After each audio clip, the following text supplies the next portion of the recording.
Anyway, that's sort of how I look at the first 6 things I look at when I look at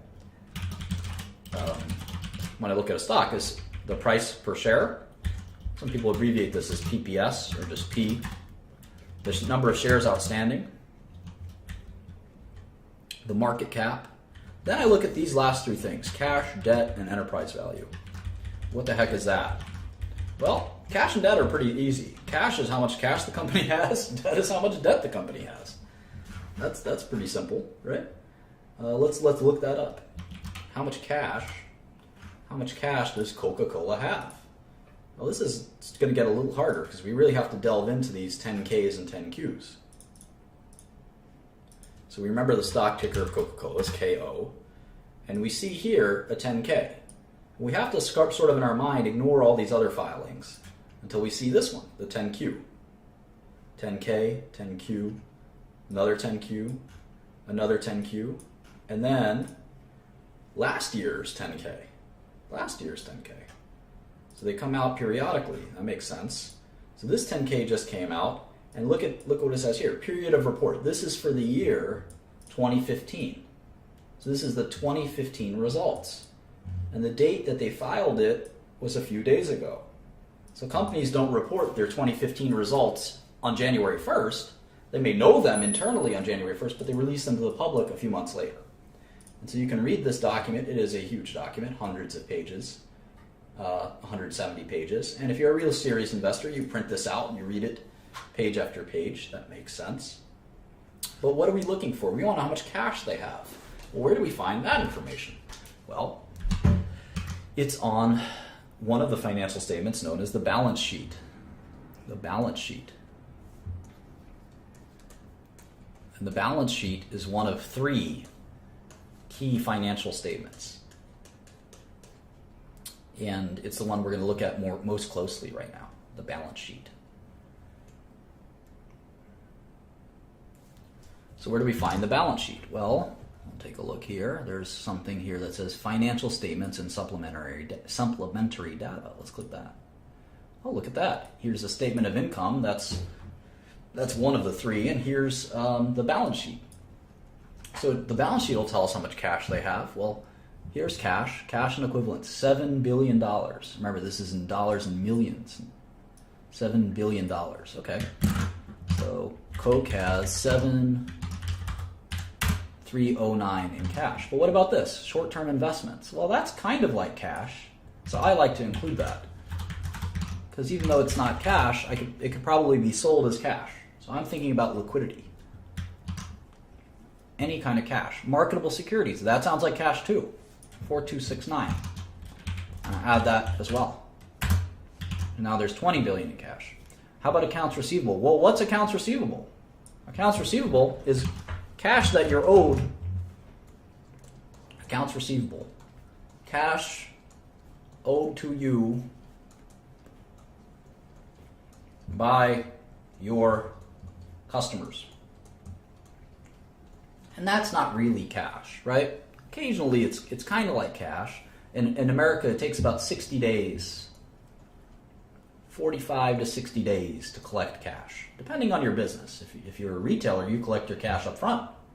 You don't go to the store and say, I'll pay you back for this Kanye sweater in 45 to 60 days. No, they want your money right then and there. So there are some businesses where this is different. But for most of corporate America, you're looking at 45 to 60 days. And so accounts receivable, I don't think of it as cash. When I think of cash, I think of any kind of cash in a bank account. I think of stocks and investments. I think of bonds. Anything that's kind of like I could sell tomorrow. And that the value won't be disputed. The value won't be disputed. It's easy to calculate the value. And they're liquid in some way. I can sell them. You could sell accounts receivable. I mean, it's close, but it's just kind of where I cut it off as cash. Inventories, well, this is soda, basically, right? Prepaid expenses, assets held for sale. We'll talk about all this stuff. They're all accounting gibberish. Here's some more investments. More investments. Equity method investments and other investments. So I'm going to include these too. 12318, 34.70. All right, we're up to $36 billion of cash. Is there any other cash? No, none of this is cash. All right, so we're done with the cash side. So they have 90 billion of assets, and about 36 billion of that I felt was cash and cash-like. How about debt? Well, now there's liabilities. In the balance sheet, you have assets and liabilities. All right, what kind of liabilities there? Where's the debt? Well, here's long-term debt, 28 billion. And I know a lot of you might say, well, what does that mean? Well, companies borrow money. That is very common. And the bigger the company you are, it tends to be the more that you borrow. And debt does not mean, it's not a bad thing. Debt is not a bad thing. Here's some more debt. And here's some more debt, 13 billion, 129. And you can see that Coca-Cola actually has more debt than cash. Isn't that crazy? You would think that in business, the more you succeed, the more cash you build up, but that's not true.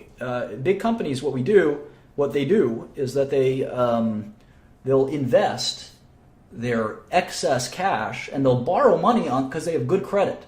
Right? Most small companies can't borrow money, like Agerion Pharmaceuticals would have a hard time borrowing money. But Coca-Cola, they can borrow money at low interest rates. They can borrow money at low interest rates. And they do that. And they use that money to do acquisitions. They use that money to pay dividends. They use that money to buy back their own stock.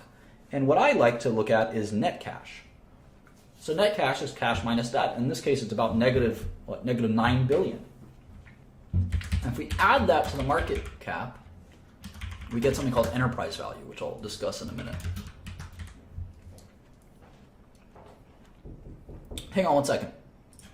And so these are the 6 things that are important to investing. Just give me one.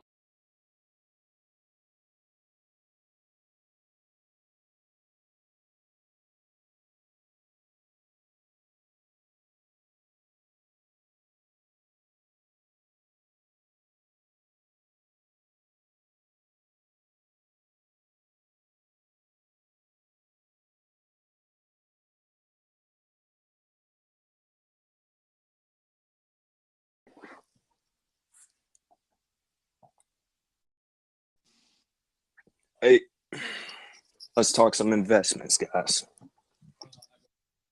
Oh,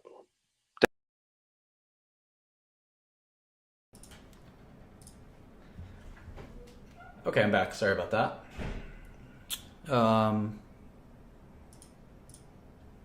Okay, let's get back to work. So,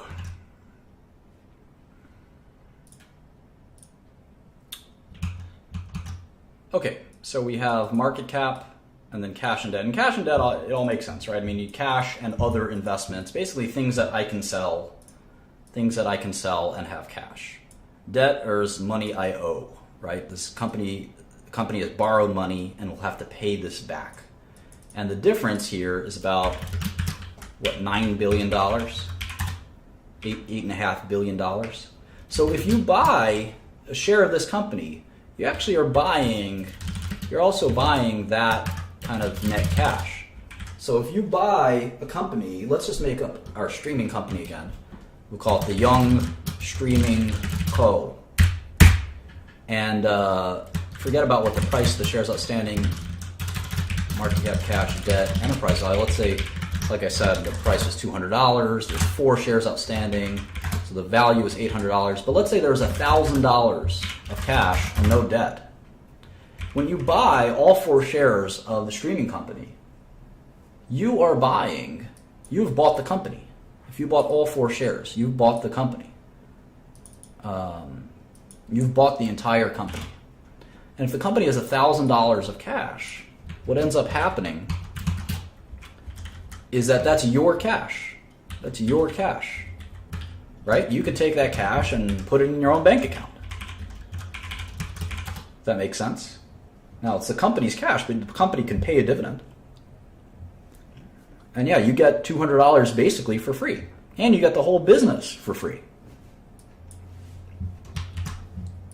And I hope that makes sense. If that doesn't make sense to anyone, you can dial in and I can try to explain it further. Does anyone have any questions?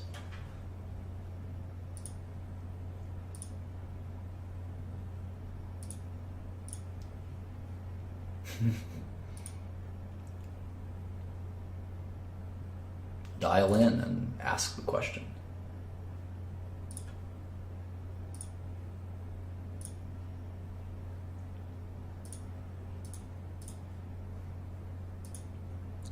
Hey Martin, can you go over the EV? I can't remember the name. What that was? Enterprise value. Yeah, I'll do that in a second.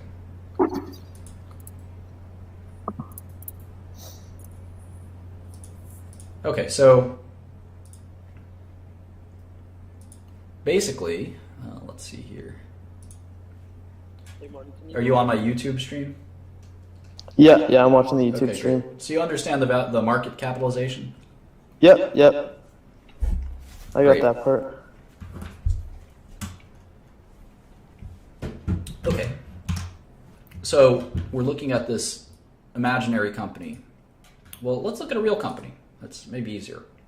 So Coca-Cola, it's a $185 billion company. That makes sense.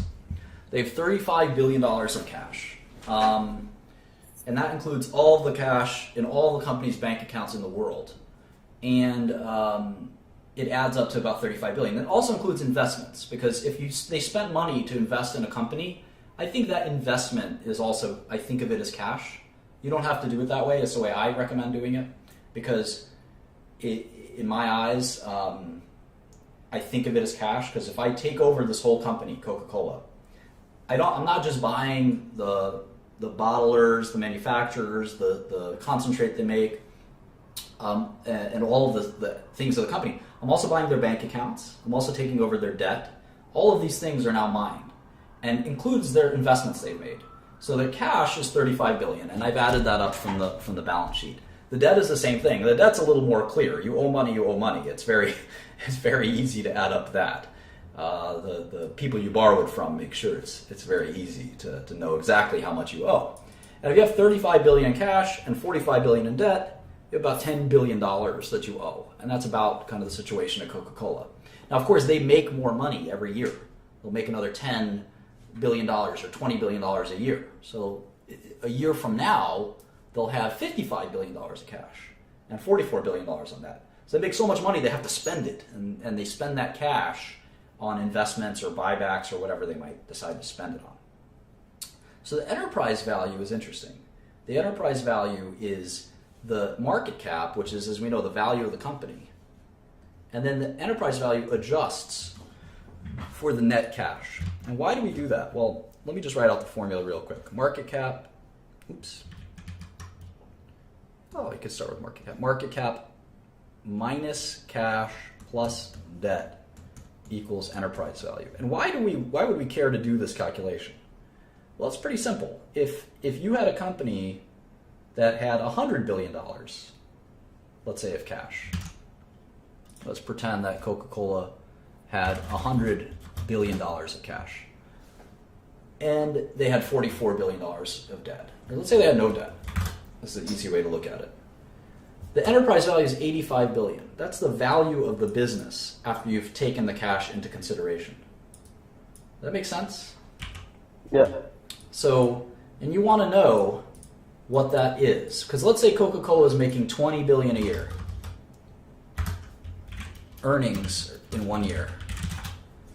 Well, you could say, well, they're making $20 billion in earnings, and the company's worth $185 billion. But the company's not really worth $185 billion, because there's $100 billion in cash. The company's really worth $85 billion, because the cash is worth what it's worth. So you have to take that out of the equation, if that makes sense.